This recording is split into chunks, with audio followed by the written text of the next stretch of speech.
What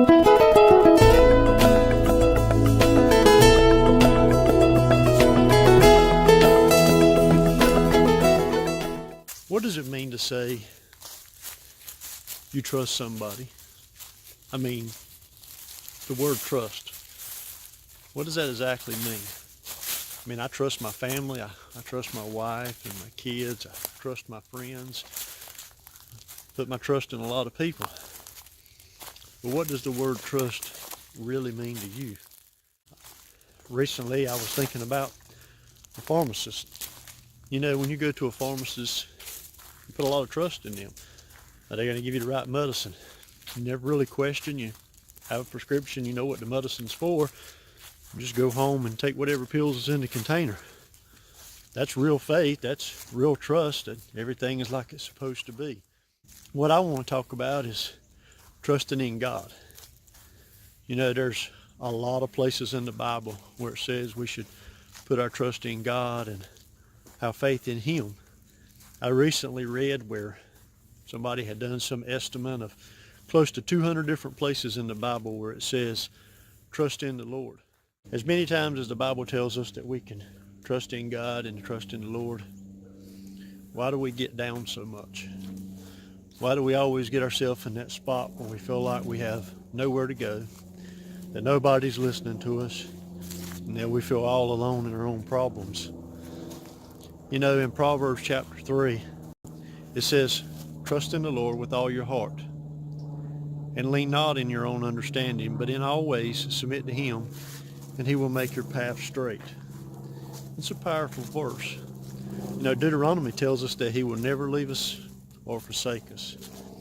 You know, I've got some close friends, but none as close as the Lord above. I can trust Him with anything. My deepest thoughts, my emotions, I can go before Him in my weakest spot or in my highest spot, and He's always there to listen to me. When I get scared, when I'm uncertain, I know I can trust in Him and not be afraid. In fact, in Psalms it says, when I am afraid, I put my trust in You. It's important to remember that when you feel like you've got nowhere to go, no one to turn to, when you're afraid or lonely, hurt, sick, scared, whatever it may be, that the God of the universe, the God who created the heavens and the earth and everything we see and who we are, who sits on the throne high above us, is always willing to pause and turn His ear toward us and listen to what we have to say when we put our trust in Him. The last verse I want to share with you is important to drive home the point of trust. In the book of Jeremiah, it says, but blessed is the one who trusts in the Lord, whose confidence is in Him. They will be like a tree planted by the water, that sends out its roots by the stream.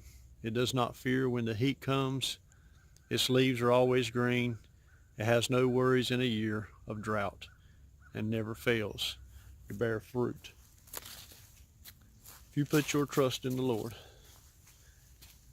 and make Him your friend, your roots are going to run deep. And regardless of what drought you go through, you can put your trust in God, and you always bear fruit.